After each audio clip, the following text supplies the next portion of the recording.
BBC বাংলার অধিবেশন প্রবাহতে আপনাদের স্বাগত। আজ আপনাদের সাথে লন্ডন স্টুডিও থেকে আছি মানসী বড়ুয়া, আর ঢাকায় আমার সাথে থাকছেন আকবর হোসেন।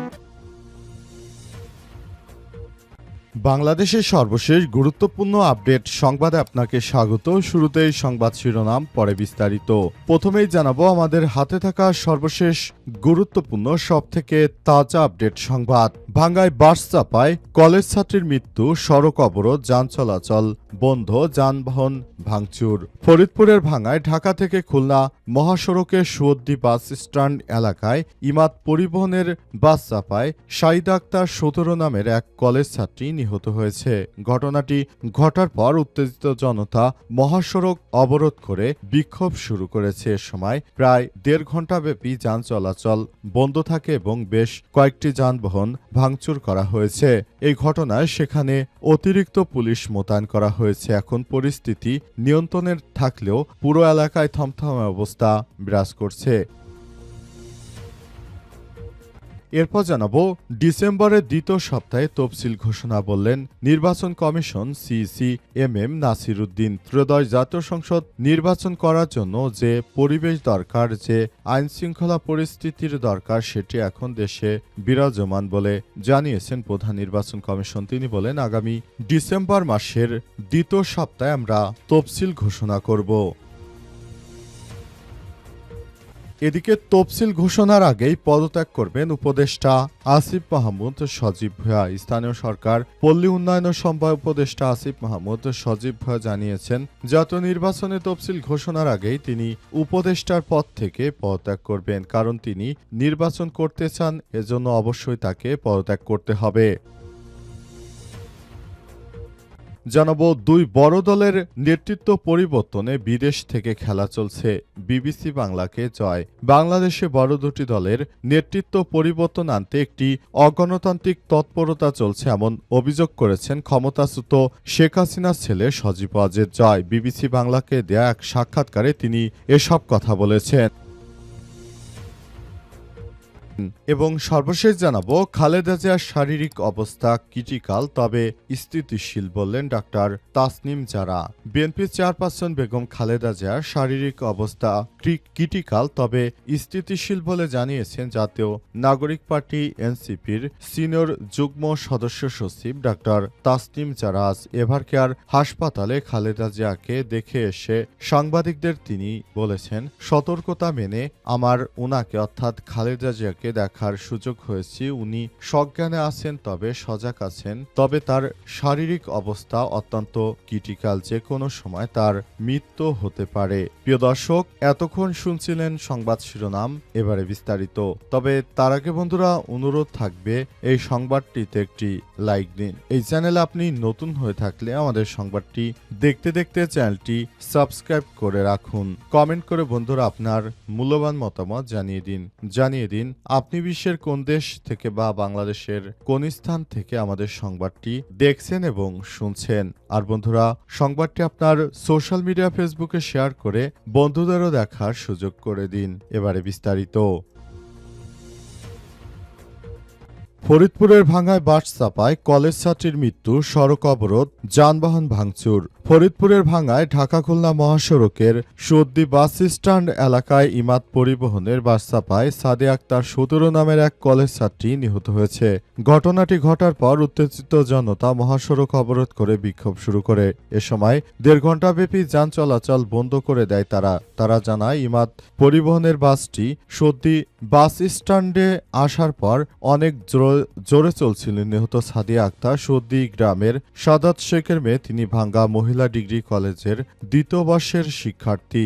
তার মৃত্যুতে এলাকাবাসী গভীরভাবে শোকাচ্ছন্ন হয়ে পড়েছে। তার মতো একজন মেধাবী শিক্ষার্থীর মৃত্যুতে পুরো এলাকাবাসী হতবাক। বিশেষ করে বেপরোয়া গতির কিছু যানবাহনের কারণে দেশে প্রতিনিয়ত অ্যাক্সিডেন্ট ঘটছে। এই অ্যাক্সিডেন্টে নিরীহ অনেক মানুষই মারা যাচ্ছে। তার মৃত্যুর সংবাদটি শোনা মাত্রই হামিদ্দির একটু সামনে এগিয়ে সৌদি বাস স্ট্যান্ড এলাকা থেকে তারপর সাধারণ মানুষ পুরো রাস্তাটি ঘেরাও করে তখন যান চলাচল বন্ধ হয়ে যায়। অবস্থায় পরিস্থিতি নিয়ন্ত্রণে সেখানে পুলিশ সদস্যদের মোতায়েন করা হয়েছে।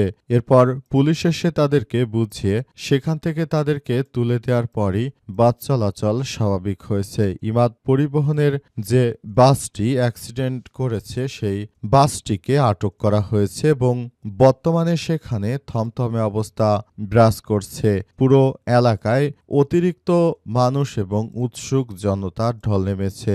এমন একটি মৃত্যুর ঘটনা অনাকাঙ্ক্ষিত হয় সেখানে সাধারণ মানুষ অনেকেই নানা রকম প্রশ্ন জিজ্ঞাসা করছেন। তবে এই বিষয়টি নিয়ে এখনো কেউ মুখ খুলেনি। ইমাদ পরিবহনের পক্ষ থেকেও কিছু জানানো হয়নি। এলাকাবাসী বলেছে তারা ন্যায় বিচার চায়। ডিসেম্বরের দ্বিতীয় সপ্তাহে তফসিল ঘোষণা বললেন নির্বাচন কমিশন ইসি। ত্রয়োদশ জাতীয় সংসদ নির্বাচনে তফসিল ঘোষণা ডিসেম্বর মাসের দ্বিতীয় সপ্তাহে ঘোষণা করা হবে বলে জানিয়েছেন প্রধান নির্বাচন কমিশনার সিসি। আজ রাজধানীর শেরেবাংলা নগরী সরকারি বালিকা উচ্চ বিদ্যালয়ে চলা মক ভোটিং পরিদর্শন শেষে সাংবাদিকদের এই কথা জানিয়েছেন নির্বাচন কমিশন সিসি নাসির উদ্দিন। তিনি বলেছেন, গণভোট নিয়ে সেইভাবে প্রচারণা শুরুই হয়নি। এখনও সরকার এবং ইসি একসঙ্গে মিলে ব্যাপক প্রচারণা চালাবে, সেইভাবে প্রস্তুতি নেওয়া হচ্ছে। নির্বাচন কমিশন আরও জানিয়েছেন, দীর্ঘ ১৭ বছর ধরে মানুষের ভোট দেওয়ার অভিজ্ঞতা নেই। তাই যারা নতুন প্রজন্ম রয়েছে তাদেরকে ভোট দেওয়ার ব্যাপারে তাদেরকে অনেক কিছু বোঝাতে হবে, অনেক কিছু শেখাতে হবে। দেশের অভ্যন্তরে যেন সঠিকভাবে ভোট হয় সেই চেষ্টায় আমরা করছি বলে জানিয়েছেন নির্বাচন কমিশনার সিসি নাসির উদ্দিন। তিনি বলেছেন, এবারের নির্বাচনটা ইতিহাসের সবথেকে ভালো মানের একটি নির্বাচন দেওয়ার জন্য আমরা বদ্ধপরিকর। নির্বাচনের মাধ্যমে আমরা দেশজুড়ে নতুন সরকারের কাছে ক্ষমতা হস্তান্তরের জন্য আমরা সর্বোচ্চ চেষ্টা করছি। আশা করছি অন্তর্বর্তীকালীন সরকারের প্রধান উপদেষ্টা প্রফেসর ড. মোহাম্মদ ইউনূসের সরকার এবারের ভোটের মাধ্যমে পুরো দেশবাসীকে যে বার্তা দিতে চান ইতিমধ্যেই তিনি সেই বার্তা কিছুটা দিয়েছেন। আশা করছি বাকি বিষয়গুলো নিয়ে সরকার আরও দ্রুততার সঙ্গে জনগণকে জানাবে এবং কিভাবে আগামীতে ভোট হবে এবং ভোটটা কতটা সুষ্ঠু করা যায় সে ব্যাপারে আমাদের যে নির্দেশনা দিয়েছেন আমরা সে অনুযায়ী কাজ করছি বলে জানিয়েছেন নির্বাচন কমিশন ইসির নাসির উদ্দিন। তফসিল ঘোষণার আগেই পদত্যাগ করবেন উপদেষ্টা আসিফ মাহমুদ। স্থানীয় সরকার পল্লী উন্নয়ন সমবায় উপদেষ্টা আসিফ মাহমুদ সজীব জানিয়েছেন, নির্বাচনের তফসিল ঘোষণার আগেই তিনি উপদেষ্টার পদ থেকে পদত্যাগ করবেন। কারণ তিনি আর উপদেষ্টার পদে থাকতে ইচ্ছুক নয়। কারণ তিনি মনে করেন এবার নির্বাচনটা হবে ইতিহাসের সব থেকে ভালো নির্বাচন। এই নির্বাচনে তিনি নির্বাচন করতে চান, সেজন্য তিনি উপদেষ্টার চেয়ার থেকে পদত্যাগ করে তারপর সাধারণ মানুষের কাতারে এসে তিনি ঢাকা থেকে নির্বাচন করবেন। তিনি বলেন, দায়িত্বশীলতার জায়গা থেকে আমি নির্বাচনের আগেই পদত্যাগ, অর্থাৎ নির্বাচন কমিশন যখন নির্বাচনে তফসিল ঘোষণা করবে তার আগেই আমি সরকার থেকে পদত্যাগ করব। আশা করছি এবারের নির্বাচনটা হবে ইতিহাসের সব থেকে ভালো মানের একটি নির্বাচন, সেই প্রত্যাশাই রাখি। তিনি আরও বলেছেন, আমরা দীর্ঘদিন ধরে যে সংগ্রাম চালিয়ে যাচ্ছি সেই সংগ্রাম থেকেই বলতে চাই এবারের নির্বাচনটা হতে হবে ইতিহাসের সব থেকে ভালো মানের একটি নির্বাচন। এই নির্বাচনের মাধ্যমে পুরো বাংলাদেশের ফ্যাসিবাদ কাঠামোকে আমরা ধ্বংস করে নতুন বাংলাদেশ গড়ার যে প্রত্যয় ব্যক্ত করেছি সে অনুযায়ী আমরা এবারের নির্বাচনে প্রতিদ্বন্দ্বিতা করব। তবে তিনি কোথা থেকে প্রতিদ্বন্দ্বিতা করবেন এ ব্যাপারে সাংবাদিকরা জিজ্ঞেস করলে উপদেষ্টা জানিয়েছেন, তিনি ঢাকার কোনো একটি জায়গা থেকে আগামী জাতীয় সংসদ নির্বাচনে তিনি নির্বাচন করতে চান। তবে তার এলাকা থেকে কেন নয় এ ব্যাপারে প্রশ্ন করা হলে সেখানে দেখা যাচ্ছে বিএনপির নেতৃত্ববৃন্দরা প্রায় তারা নানা বিষয় নিয়ে নানা জায়গায় হামলা মামলা মোকদ্দমা ইত্যাদি শুরু করেছে। সব বিশৃঙ্খল পরিস্থিতির থেকে উপদেষ্টা রাজধানী ঢাকার কোনো একটি আসন থেকে তিনি নির্বাচনে অংশগ্রহণ করবেন, এটি তার জন্য সবথেকে ভালো হবে। দুই বড় দলের নেতৃত্ব পরিবর্তনে বিদেশ থেকে খেলা চলছে বলছে বিবিসি বাংলাকে সজীব ওয়াজেদ জয়। বাংলাদেশের বড় দুটি দলের নেতৃত্ব পরিবর্তন আনতে একটি অগণতান্ত্রিক তৎপরতা চলছে এমন অভিযোগ করেছেন ক্ষমতাচ্যুত প্রধানমন্ত্রী হাসিনার ছেলে সজীব ওয়াজেদ জয়। বিবিসি বাংলাকে দেয়া এক সাক্ষাৎকারে তিনি বলেছেন, দুই দলেরই নেতৃত্ব পরিবর্তন, বিদেশ থেকে একটা খেলা চলছে। বাংলাদেশে কার্যক্রম নিষিদ্ধ হওয়া আওয়ামী লীগের পাশাপাশি বড় দল বলতে তিনি বিএনপিকে বুঝিয়েছেন। খেলা বলতে আসলে কি বুঝিয়েছেন সজীব ওয়াজেদ জয়, এ ব্যাপারে আমরা কোনো মন্তব্য করতে পারিনি। তিনি বলেন, একটি দলের রাজনৈতিক নেতা ভারতে আর একটি দলের রাজনৈতিক নেতা লন্ডনে রয়েছে অবস্থায় অগণতান্ত্রিক প্রক্রিয়ায় একটি নির্বাচন দেওয়ার চেষ্টা করা হচ্ছে। আমরা বলতে চাই, আগামী নির্বাচনে যদি আওয়ামী লীগকে সুযোগ করে না দেয়া হয়, আমরা এই নির্বাচনকে প্রতিহত করব।